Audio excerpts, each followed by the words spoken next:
with his play Lycanthropia. Lycanthropia.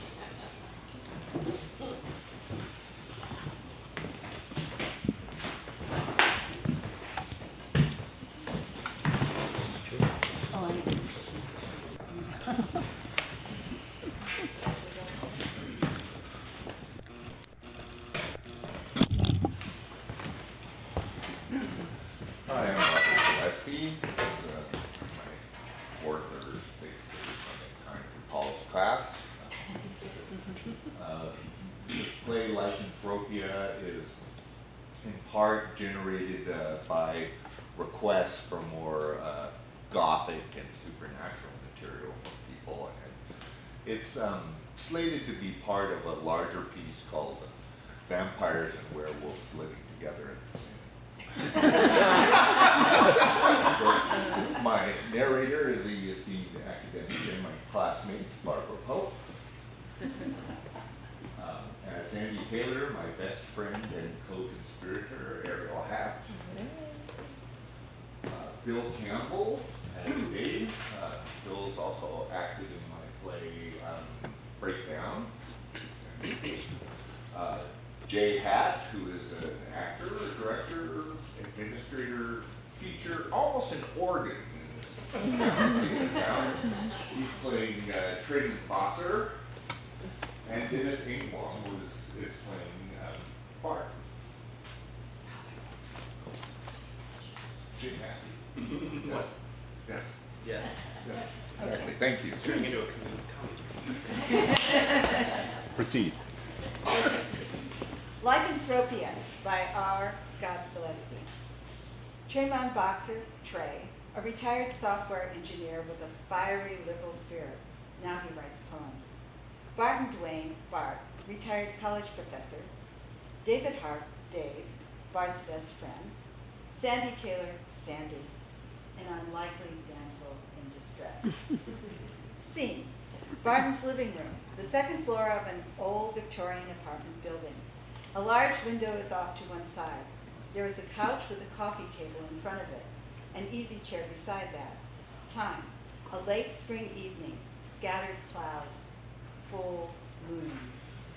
Trey is pacing back and forth across the length of the apartment. He pauses and nervously stares out a large window. Bart and Dave are sitting watching him pace. Their heads and eyes follow him back and forth.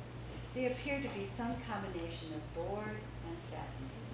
How many times is that? I lost count at 37. 37 times back and forth, or are you counting each time he passes us? Back and forth. Do you always talk about people as if they weren't there? I don't know, do we? Of course not. Don't you have anything constructive to say?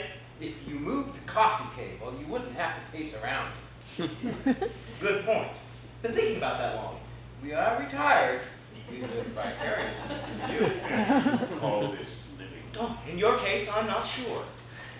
We are wondering what is so interesting about the window. I am wondering what you are doing hanging out with the second floor curmudgeons on a Friday night. You are intact, are you not? Intact? I believe that is a full moon now. Perhaps our friend is a lycanthrope. He does seem a bit more his suit than he was a moment ago. Lycanthrope? Hirsute? Werewolf. Harry. The point is... Don't you like girls? Of course I do. I'm specifically avoiding it at this juncture. Avoiding the fairer sex? Perhaps they are avoiding him. You two are interfering with the quality of my pacing. By no means. Please, excuse. Yes, by all means, pace on. Trey pauses by the window, tensing, listening. Did you hear that? What? A cry or something. That sound. Impossible. We are 2 stories up. Trey tenses and leaps out the window. There's a crash of glass. The sound of a car alarm honking. Then a growling, tearing, rending sound. The sound of a man yelling suddenly cut off. Dave and Bart rush to the window and stare down. The lights shimmer and go out for a second as if there were a brief earthquake or silent lightning strike. Dave and Bart slowly turn and look incredulously at each other and then slowly walk back to the front of the couch. What the hell just happened? I am almost afraid to speculate. Chaos. Pandemonium. What happened to our young friend? I am almost afraid to speculate. Tell me. We did just see him leap out the window, didn't we? The shards of glass and the large gaping hole suggest that this is the case. So, you saw it. Yes, what in the... All this talk of lycanthropes and werewolves. You think this was a result of our suggestion? You were teasing the poor boy about liking girls. Drove him to jump out the window. Me, that was you. Was it? Yes. I asked him if he was intact. Do you think one or both of us drove the poor fellow to leap out the window? I am sure we are capable of just that very thing. Truly, we are black-hearted scoundrels then. I think that you are much too hard on us.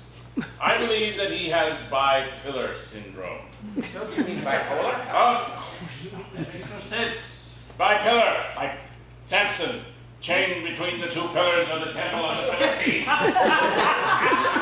You mean you think he is insane? Perhaps he is not taking his meds. The door bursts open, and Trey bursts in. He is completely wet with sweat. His hair is wild, and he is covered with dust and debris. Don't you knock? Quick! Someone's after me. Hide me! Anywhere! What the hell's going on? Are you completely insane? Perhaps he is not taking his medication. I don't have medications! Hide me! Not without an explanation. Quite right. What the hell is going I on? don't have time to explain. You'll have to take my word for it. Oh my God. Hold the dash. Story, sir. Out with it at once. There is a knock at the door. Trey looks left and right, then dives between the couch and the coffee table. Showing his best impersonation of a piece of furniture. Bart gets to the door. Sandy enters. Hello. Welcome to the second floor curmudgeon's lounge. Hello there, cutie. Hello. This may seem a bit odd. Did a gentleman just enter here? Without alerting Trey, Bart nods in his direction. Sandy follows his gaze, then sees Trey's on his hands and knees. She nods but says nothing. Dave suddenly heads for the door. Where the heck are you going? To get my camera, this is going to be magnificent. Dave exits. Perhaps could you give his description? Muscular, handsome, disheveled. Well, there was this one fellow. Sandy catches Trey's eyes. Trey jumps to his feet and runs to the opposite side of the couch from Sandy. As people talk, Sandy attempts to walk over toward Trey.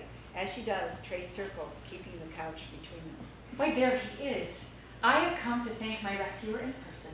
Rescuer? Oh, tell me what this is all about. The door bursts open and Dave bursts in with his camera. He immediately begins to film the action. Don't you knock? Sandy catches up with Trey and gives him a big, squeezy hug. Trey nervously pats her. My hero. Oh, this is all rather cliche. Sheer melodrama. Sheer lunacy. Wait a minute. How did you know to check this apartment? The one with the broken window. So what the hell is going on? Treman here is afraid of girls. He is. Really? I am not! Really? Then why the escaping act? We suspect that he's a werewolf. Or that he is bipolar.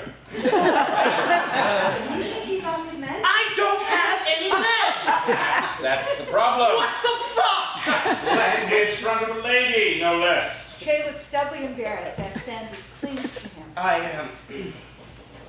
Sorry. Sandy reaches up to kiss him. Trey turns his head so that she kisses him on the cheek. Sandy clings to Trey contentedly. Dave happily films them with his camera.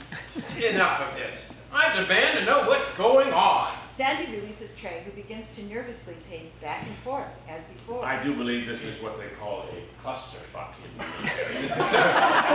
Your language? A clusterfuck is a clusterfuck. Is a clusterfuck is a clusterfuck. He is right about that. It looks like I have to be the voice of reason here. Tell me what's going on. Trey nervously paces close to the broken window. Get away from that window. Trey starts, and Sandy rushes to hug him again. Now see here, man. Unless you kiss this woman this very instant, I'm going to kiss her myself. Dave takes a step towards Sandy. Trey raises a protective hand, palm out. There is a pause while all four characters regard each other. Suddenly, Sandy grabs Trey and kisses him. He is shocked for a moment, then responds with increasing enthusiasm. Finally, he takes her hand and kisses her back. Dave begins to film triumphantly. The hero gets the girl. Get a room. Sandy and Trey continue to kiss. Perhaps we can get to the bottom of all this now? Get a room. This is actually pissing me off. I am sure that you staged this all for my benefit just to annoy me. I don't think that they hear you. That's what is annoying me. Perhaps we should leave. This is my apartment. That would be the honorable thing to do. This is my apartment. Dave looks around for a minute, shrugs, then starts to film Trey and Sandy again. Trey and Sandy continue to kiss. Bart looks on with increasing impatience, hands on hip. Bart begins to tap his foot. Hey, everybody, this is my apartment. Pay attention to me. Listen, I mean it. Cut it out. Get a room. We can throw cold water on them. Perhaps you are off your meds. I don't have any meds. Perhaps that is the problem.